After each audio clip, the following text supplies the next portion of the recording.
오늘 우리에게 주실 하나님 말씀은 신약성경 사도행전 2장 43절에서 47절 말씀입니다.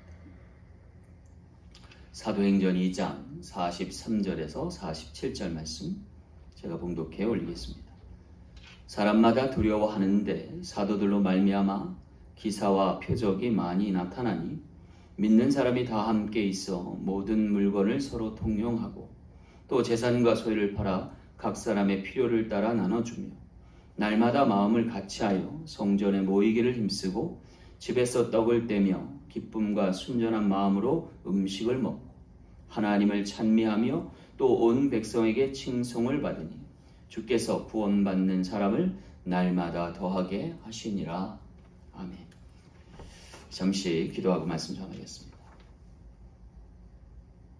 참 좋으신 아버지 하나님, 오늘도 말씀을 대합니다. 들을 귀 열어 주옵소서, 마음반 열어 주옵소서, 아멘으로 화답게 도와주시고 삶으로 적용할 때 놀라운 결실이 있게 하옵소서. 한 주간도 승리 있게 하심을 믿고 감사할 때 거룩하신 예수님 이름으로 간절히 기도하옵나이다. 아멘. 할렐루야. 미국의 어느 교회가 교회의 부흥을 위해서 신문에 광고를 내기로 결정하였답니다. 그리고 나서 회중과 함께 의논해서 광고의 문구를 다음과 같이 정했다. 우리는 십자가에 못 박히신 그리스도의 복음을 전합니다. 라고 말입니다. 그런데 막상 광고 카피라이터가 이 문구를 좀 거북스럽게 여기는 것이었습니다. 그래서 부분적으로 변경할 것을 제안했답니다. 그래서 뭘 어떻게 하면 좋습니까? 라고 물었더니 십자가에 못 박히신 이란 문구를 제하자고 하는 것이었습니다. 그래서 결국 결정되기를 우리는 그리스도의 복음을 전합니다. 라고 고쳐서 새롭게 광고하기에 이르렀다.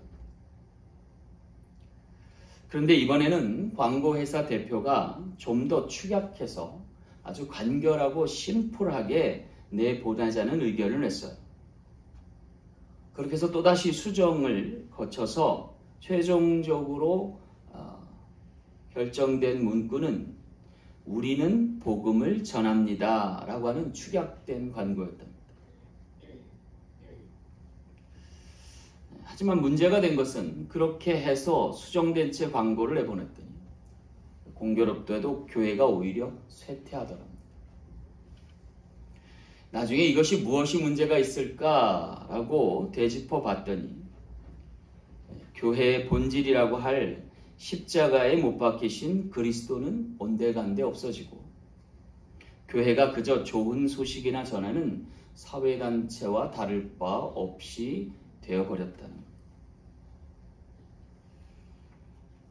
요새 현대를 종종 이미지 시대라고 합니다. 이윤즉슨 이미지가 새로운 가치를 창출할 수 있어서입니다. 그래서 사람들은요, 좋은 이미지를 만드느라 여념이 없습니다. 좋은 학벌을 갖추기 위해 상급 학교에 진학하기도 하고 좋은 스타일을 만들기 위해 좋은 차나 명품백을 구입하기도 합니다. 하지만 그렇게 해서 얻은 학벌과 스타일이 꼭 우리의 좋은 이미지를 만드는 것만은 아닐 수 있습니다. 왜냐하면 이미지란 그 어떤 것을 소유한 것으로 결정되기보다 그 무엇으로 자신을 드러내고자 할 때 나타나기 때문입니다.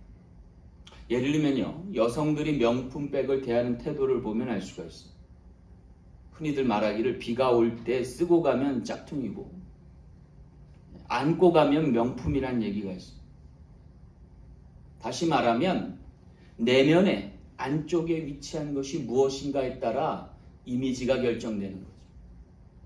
그가 소유한 것의 이미지도 결정되고 그것을 소유한 사람의 이미지도 결정되는 거죠. 교회와 신앙도 마찬가지란 생각이 듭니다. 하나님께서는 과연 저와 여러분을 쓰고 가실까요? 안고 가실까요? 쓰려고만 하실까요? 품으려고 하시는 걸까요? 신명기서 1장 31절 말씀에 보면 사람이 자기의 아들을 아는 것 같이 너희 하나님 여호와께서 너희가 걸어온 길에서 너희를 아느사 이곳까지 이르게 하셨느니라. 우리 하나님은 그의 백성과 그의 자녀를 안고 가시는 하나님, 또한 그의 교회 또한 품고 가시는 하나님이심을 기억하시는 저와 여러분 되시길 간절히 소망합니다. 우리 사랑 장로교회가 둘루스에서 수완이까지 이전하여 개척했습니다. 그 과정을 면밀히 보면 하나님의 우리를 안으시고 품으신 것이 역력해 보입니다. 오늘 본문의 예루살렘 초대교회도 하나님께서 품고 태동케 하심을 볼 수 있어요. 그래서 이 교회가 기독교의 모교회가 되었고 하나님께서 기뻐 받으실 만한 기념비적인 교회가 된 것을 볼 수 있습니다. 오늘 우리의 교회도 그와 같이 자라나기를, 성장하고 또 기념비적인 교회가 될 수 있기를 간절히 소망합니다. 자, 그렇다면 기독교 역사의 길이 남을 초대교회 예루살렘 교회는 어떤 교회였을까요? 오늘 말씀을 통해서 몇 가지 은혜 나누기 원합니다. 첫째는요, 믿고 보는 교회였습니다. 44절 말씀 보겠습니다. 믿는 사람이 다 함께 있어 모든 물건을 서로 통용하고 그랬어요. 여기 믿는 사람이 다 함께 있었다 소개하고 있어요. 그러니까 믿지 않는 사람은 없었다라고 말할 수도 있을 거예요. 그렇다면 여기 믿는 사람은 누구일까요? 그것은 같은 하나님을 믿었던 사람들인 거죠. 여러분, 우리가 같은 하나님을 믿으면 벌어질 일이 뭘까요? 그것은 오늘 본문에 나와 있듯이 모든 물건을 서로 통용하기까지에 이를 수 있다는 거예요.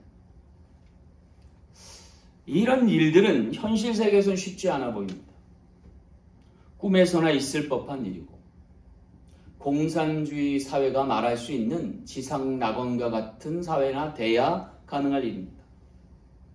실제로요, 이 말씀 구절을 읽다가 마르크스라고 하는 사람이 사회주의를 착안했다고 그래요. 자, 그럼에도 문제에 불구하고 사회주의를 표방했던, 그리고 공산주의가 지형하는 이러한 사회는 현실 가운데 이루어지지 않았습니다. 오직 예루살렘 교회만 가능했던 일입니다. 무엇에 차이가 있어서 이와 같은 차이를 나타냈을까요? 이유는 단 하나입니다. 이 나라의 주체가 누구의 것이냐라고 하는 거예요. 사회주의 혹은 공산주의에서는요, 주체가 누구예요? 사람입니다. 혹은 물질입니다. 이것을 인본주의라고 해요. 반면에 여기 예루살렘 교회의 주체, 주권은 하나님께 있었어요. 그래서 이것을 신본주의라고 합니다. 인본주의와 신본주의의 차이가 뭘까요?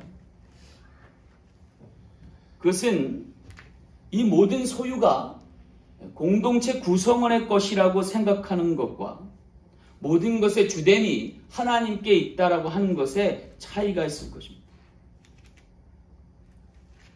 다시 말하면 그 구성원들이 소유한 모든 것이 구성원의 것인지 아니면 그 구성원의 하나님의 것인지가 중요하다는 거예요. 그 모든 것의 주인 되심이 하나님일 때 비로소 나타난 현상이 있다면 그것은 필요에 따라 나눌 수 있는 통용, 소통의 역사다. 우리 사랑 장로교회도 어려운 가운데 개척했습니다. 아낌없이 드리는 헌신의 손길이 많았습니다. 이분들이 헌신하고 드릴 때 어떤 마음으로 드렸을까? 내가 드리는 이것이 하나님의 것이 될 거야 라고 생각하지 않았겠어요? 아마 내가 드리는 헌신과 내가 드리는 소유가 목회자가 쓸 것이라고만 생각하면 아마 여러분 안 드렸을 수도 있을 거예요. 그러나 하나님이 채우시고 하나님의 백성들이 나눠 쓸 것을 생각하니 아낌없이 드릴 수 있는 거죠. 다시 말해서 하나님께서 주인 되실 때에 비로소 소통과 통용의 역사가 일어난다 하겠습니다. 기억할 것은요, 예루살렘 교회는요, 그리고 그 공동체는요, 모든 것이 아버지의 것이고 함께 쓴다는 생각을 가졌던 것 같습니다. 이는 어쩌면 가족이나 식구들 사이에서나 일어날 수 있는 그러한 놀라운 변화였던 것. 다시 말해 아버지 대신 하나님을 모시고 같이 피로 나는 형제와 자매가 한 가족을 이루어서 생활할 때 일어날 일들이 벌어진 것이죠. 그런데 놀랍게도 예루살렘 교회는요, 주님의 보혈을 나누는 형제와 자매가 되었어요. 그래서 각각 사람의 필요에 따라 나누는 것이 어렵지 않은 교회가 되었던 것을 볼 수 있어요. 그랬더니 이 교회의 모습이 정말 낙원과 같이 되지 않았나 싶습니다. 작은 천국을 이룰 수 있었던 것. 주님의 보혈이 얼마나 우리에게 중요한 의미인지를 알려주는 거예요. 주님의 보혈로 말미암아 그의 피로 나는 우리는 형제와 자매가 될 것이고 예수 그리스도처럼 아버지를 아바 아버지로 부를 수 있는 특권을 얻게 되는 거죠. 그렇게 모여서 서로가 영적 패밀리를 이루어서 나눔의 역사를 이룰 수 있었던 것입니다. 그럴 때 나타나는 현상이 있어요. 그건 뭐예요? 믿고 볼 수 있는 거예요. 믿고 보는 성도가 되고 믿고 보는 교회가 되는 거죠. 여러분, 우리가 잘 알고 있듯이 명품이 명품인 이유는 뭐예요? 믿고 볼 만한 것이 많아서예요. 그래서 나중에는요, 덮어놓고도 살 수 있는 것이 되죠. 믿고 보는 마인드는 하루아침에 형성되지 않습니다. 그것은 오랜 시간 쌓여온 신뢰와 믿음이 브랜드 파워로 이어질 때 가능한 거죠. 이것이 단기간에 이루어질 수 있었던 이유는 하나님으로만 가능할 수 있는 것이죠. 예수 그리스도 안에 오래전부터 예언되고 그것이 말씀대로 이루어지는 역사가 나타나서입니다. 따라서 우리가 믿는 믿음과 신앙도 이와 같은 오랜 시간 하나님과 함께하고 하나님을 통해서 가능할 일임을 믿고 서로가 믿고 볼 수 있는 우리 사랑 장로교회 되시길 간절히 소망합니다. 두 번째, 초대교회는 한결같은 교회였습니다. 오늘 46절 말씀 보겠습니다. 날마다 마음을 같이하여 성전에 모이기를 힘쓰고 그랬어요. 여기 주목할 단어들이 좀 나열되어 있습니다. 그것은 뭐냐면 날마다 같은 마음으로 성전에 모이기를 힘썼다는 표현입니다. 초대교회는요, 주일에만 모였던 것이 아니었던 것 같습니다. 시간을 정해서 기도를 함께 드렸고 모이기를 힘썼던 것을 볼 수 있습니다. 여기 46절에 보니까 날마다 라고 하는 표현이 있어요.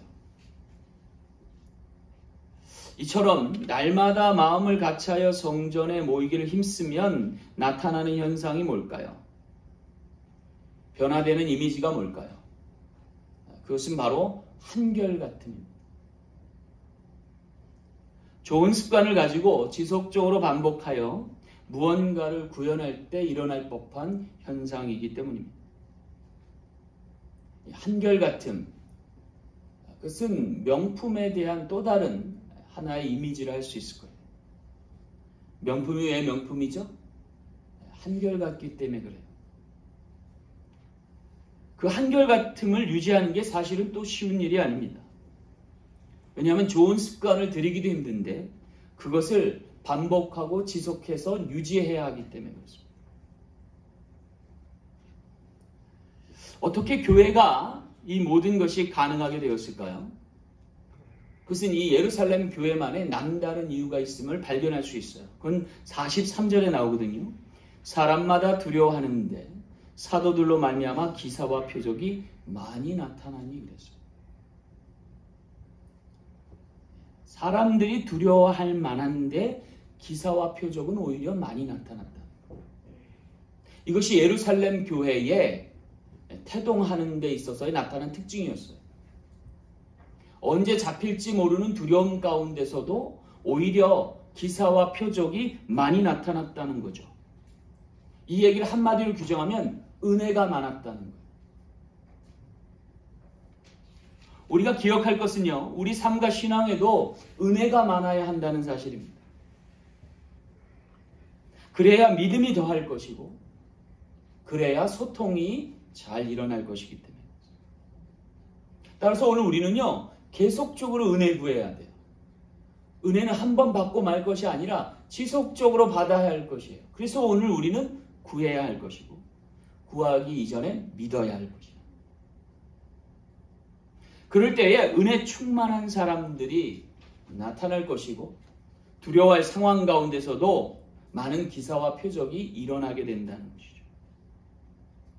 우리 사랑 장로교회도 보면 두려워할 일이 많았죠. 이전하는 것도, 개척하는 것도, 코로나 바이러스를 이겨내는 것도 두려워할 만한 일들의 연속이었습니다. 그럼에도 불구하고 하나님께서는 감당할 만한 은혜를 채워주셨어요. 그러니 이제 우리에게 생겨난 것이 있는데 그건 극복할 믿음이에요. 이제 또다시 언제 어떠한 위기가 봉착할지 모르지만 그것을 극복할 만한 믿음이 생겨나기 시작합니다. 그럴 때 오늘 우리에게 주어지는 놀라운 현상이 있어요. 그것은 한결같음입니다. 그러니까 한결같음은 언제 형성이 되는 거예요? 오랜 시간 지속하고 반복한다는 데서만 이루어지는 것이 아니라 위기 가운데서도 위기를 극복할 만한 은혜가 많을 때 가능합니다. 그 넉넉함으로 이기게 되는 거예요. 그것으로 승리케 되는 거예요. 우리는 여전히 부족하고 연약한 것 같지만 우리를 도우시고 능히 이기게 하시는 하나님이 함께 하신다는 것을 믿을 때 오늘 우리는 한결같은 신앙을 갖게 될 것입니다. 앞으로 코로나 바이러스 사태가 얼마나 지속될지 모르겠지만 은혜로 다져진 믿음의 교회는 이 모든 것을 능히 극복할 줄로 믿습니다. 그래서 인내는 연단은 소망을 낳게 하시는 하나님이심을 고백하게 될 줄 믿습니다. 그렇게 다져진 신앙 위에 하나님은 부흥케 하실 겁니다. 이제 우리 교회도 보면 얼마 안 있으면 주일 저녁 예배를 시작할 것 같아요. 주일학교 사역도 시작할 것 같습니다. 성경 공부도 회복하기 시작할 것이고 양육도 시작할 것 같습니다. 이렇게 되기까지 하나님께서 우리를 연단하셔서 마음을 같이하여 성전에 모이기를 힘쓰게 하시는 것 같습니다. 오늘 우리가 그 한결같은 하나님의 은혜에 부응하여서 불같이 일어날 수 있는 귀한 제단 되길 간절히 소망합니다. 마지막 세 번째 초대교회는 칭송받는 교회였습니다. 47절 말씀 보겠습니다. 하나님을 찬미하며 또 온 백성에게 칭송을 받으니 그랬어요. 명품의 또 다른 가치 하나를 소개할 수 있을 것 같아요. 그것은 바로 남다름이 있습니다. 다시 말하면 칭송받을 그 무엇이 있다는 거죠. 초대교회 예루살렘 교회가 명품교회가 될 수 있었던 이유는 칭송받을 그 무엇이 있었던 교회이기 때문입니다. 오늘 성경은 그것을 하나님을 찬미하고 온 백성에게 칭송받을 것을 이야기함으로 소개합니다. 사실 칭송은 아무나 받는 것 아니지요. 지식창고 네이버에 명품이라는 단어를 쳐봤어요. 그랬더니 이렇게 소개하더라고요. 최고의 품질로 창의적이면서도 특별한 디자인을 갖추고 아무나 갖기 어려운 소중한 물건 이렇게 써있다. 사실상 이건 작품에 해당하는 거죠. 우리가 작품과 제품을 구별하는 이유가 뭐예요? 제품은요, 일련 번호가 있어요. 번호의 차이만 있지 제품 간의 차이는 거의 없습니다. 그냥 찍어내듯이 만든 거예요. 그래서 그 가치가 생각보다는 적은 거죠. 하지만 작품은 어때요? 하나밖에 없는 게 작품이에요. 하나밖에 없는 작품. 오늘 우리는요, 잘나든 못났든 하나밖에 없는 하나님의 작품이에요. 서로 비교할 대상이 아니에요, 서로. 왜요? 독창적인 그 무엇이기 때문에 그래요. 더군다나 하나님이 지으심을 받는 사람이라고 하는 데 있어서 놀라운 하나님의 작품임을 오늘 우리가 깨달아야 돼요. 그런데 더 놀라운 것은요, 그러한 작품들 중에 예수 그리스도와 같은 신앙을 공유하는 사람들만 따로 모았어요. 그래서 브랜드를 이룬 거예요. 그게 바로 인 그리스도 크리스찬인 거죠. 그리고 그 그리스도인의 시작이 바로 예루살렘 교회에서 시작되었다는 거예요. 놀랍게도 하나님께서는 그렇게 교회를 태동하십니다. 위기와 박해 가운데서도 더 많은 은혜를 주셔서 그들로 다시금 녹아내게 하신 거고 놀라운 작품으로 나타나게 하신 거예요. 마치 다니엘의 세 친구인 사드락과 메삭과 아벳노고가 어린 나이에 볼모로 타국에 잡혀갔지만 거기서 불에 타는 시험을 받고서 거듭나게 되자 놀랍게 하나님이 쓰신 것처럼 오늘 우리도 그리고 이 몸된 교회도 하나님께서 그와 같이 쓰임받게 하실 줄 믿습니다. 그래서 사람들로 칭송받을 만한 교회가 되게 하시고 하나님께서 영광을 받으실 줄 믿습니다. 오늘 우리 사랑 장로교회가 많은 위기가 있었습니다. 많은 어려움이 있었습니다. 그럼에도 불구하고 하나님은 더 큰 은혜를 주셔서 오늘에 이르게 하셨습니다. 이제 우리는요, 하나님이 주신 놀라운 이 신앙을 품고 하나님께서 오늘 우리에게 당면한 모든 과제를 극복하면서 하나님께 영광 돌릴 수 있는 사람들에게 칭송받을 귀한 교회가 되길 간절히 소망합니다. 그것을 통해서 하나님이 기뻐 받으실 수 있는 이 제단 되시길 간절히 소망합니다. 말씀을 맺겠습니다. 갑작스럽게 태동한 초대교회 예루살렘 교회가 기념비적인 명품교회가 될 수 있었던 마지막 이유가 뭘까요? 그것은 바로 종말을 공유해서입니다. 다시 말하면 이 교회는 종말론적인 공동체였다는 거예요. 그들은 주님 오심을 믿고 천국을 소유하면서 함께 신앙생활했던 사람들. 그래서 선한 싸움을 싸우고 달려갈 길을 마치고 믿음을 지켜 의의 면류관을 얻을 수 있었던 것입니다. 위기 가운데 강했던 교회입니다. 박해 가운데도 승리했던 교회입니다. 왜냐하면 하나님의 은혜가 많았기 때문입니다. 오늘날 교회도 위기를 맞았습니다. 코로나 바이러스 사태가 오늘 우리로 가장 위협하는 것이 무엇입니까? 그것은 바로 모이기를 패하고자 한다는 것. 우리가 초대 예루살렘 교회에서 기억할 것은 모진 박해와 위기 가운데서도 모이기에 힘썼다는 것이고 날마다 같은 마음으로 구하였다는 것입니다. 오늘 우리는 히브리서 10장 25절 말씀처럼 이제 모이기를 피하는 어떤 사람들의 습관과 같이 말고 오직 권하여 그날이 가까움이 볼수록 더욱 그리하자 하신 말씀 따라서 코로나 바이러스 사태 가운데서도 이 위기와 어려움 가운데서도 모이기를 힘쓰고 같이 순전한 마음으로 떡을 떼면서 하나님이 주신 이 신앙을 지켜가야 될 줄로 믿습니다.